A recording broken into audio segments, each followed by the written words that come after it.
Baik, di sini saya Muhammad Fedistri akan melakukan wawancara terakhir terkait pendapat orang Madura terhadap pergeseran bahasa Madura di kalangan remaja sendiri.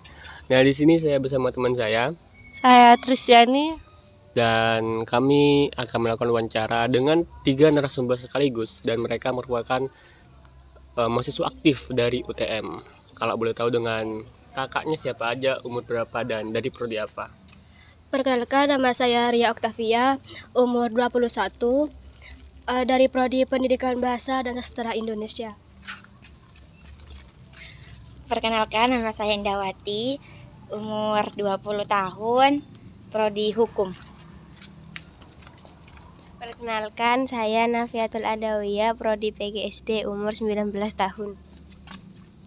Nah, mengenai statement bahasa Madura yang mengalami pergeseran, menurut kakaknya sendiri itu gimana? Dan mungkin ada penjelasan tersendiri gitu. Menurut saya itu memiliki dua dampak, itu positif dan negatif. Untuk positifnya itu seperti kan bahasa Indonesia itu kan sangat penting gitu untuk kita bisa keluar dari Madura, berinteraksi dengan orang yang di luar Madura, seperti itu kan kita bisa menggunakan bahasa Indonesia. Sedangkan dampak negatifnya itu bisa memudarkan ciri khas bahasa Madura. Jadi kita tidak bisa membedakan mana yang orang asli Madura, mana yang hanya pendatang.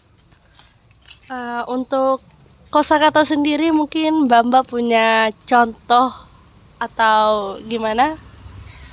Contohnya itu salah satunya seperti benda.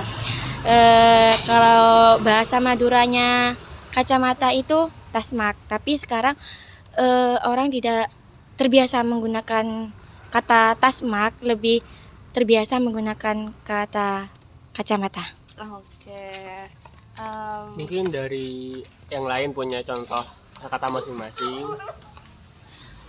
Untuk saya sendiri mempunyai contoh kayak sekarang anak-anak itu terbiasa memanggil orang tuanya seperti papa, mama, kan orang kalau bahasa Maduranya yang paling benar itu kan apa sama emak, seperti itu. Mungkin apa ada faktor-faktornya tersendiri dari kakak-kakak semuanya?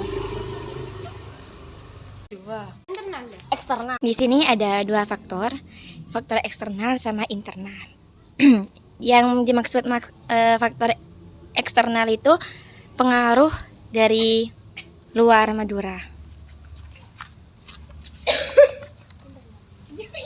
Nah, untuk faktor internalnya sendiri itu bisa dengan faktor lingkungan, keluarga, seperti itu. Kadang tetangga itu kan kadang ngomongnya itu menggunakan pakai bahasa Indonesia, gak pakai bahasa Madura, sehingga kita sebagai generasinya ikut menjawabnya dengan bahasa Indonesia, seperti itu. Oke. Kalau dari faktor internal ya, sebenarnya itu apa menurut Mbak sendiri yang bisa menyebabkan bergesernya bahasa Madura? Oh ya, maaf ya, mungkin menurut saya sendiri itu mengenai faktor eksternalnya yang pengaruh dari luar. Itu apa? Mungkin ada yang kayak kita merantau dari luar kan.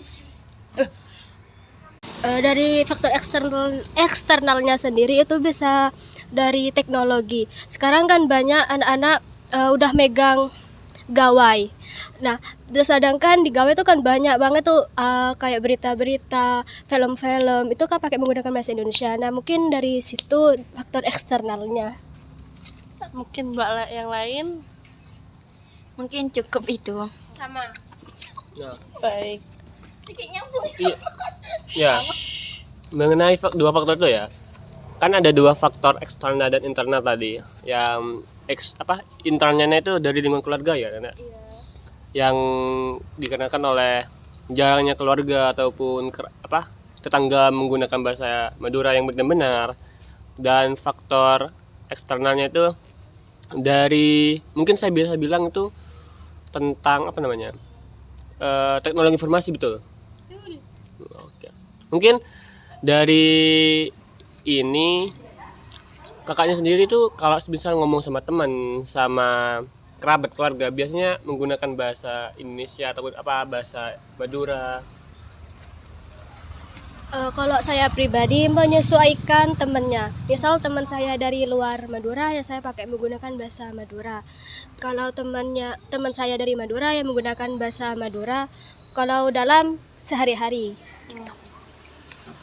Kalau semisal penggunaan, kan di Madura ada tingkatan bahasa ya, ada bahasa Enja, Engkindan dan Kemuntan. Biasanya kalian menggunakan itu juga tidak?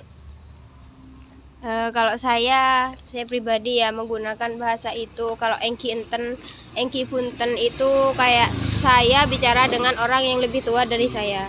Nah terus kalau enje iya itu saya menggunakan untuk teman yang setara seperti itu. Jadi masih digunakan untuk keseharian hariannya. Iya. Soalnya apa ya, masih ada sopan santun lah kepada yang lebih tua. Seperti itu. Masih ada tatak krama lah, karena di Madura sendiri tatak krama itu dijunjung tinggi ya. Mungkin ada pertanyaan lain di Mbak Destiani mengenai Madura? Sudah buat saya. Mungkin hanya itu untuk pertanyaannya ya Kak. Terima kasih untuk waktunya. Sama-sama. Ya udah.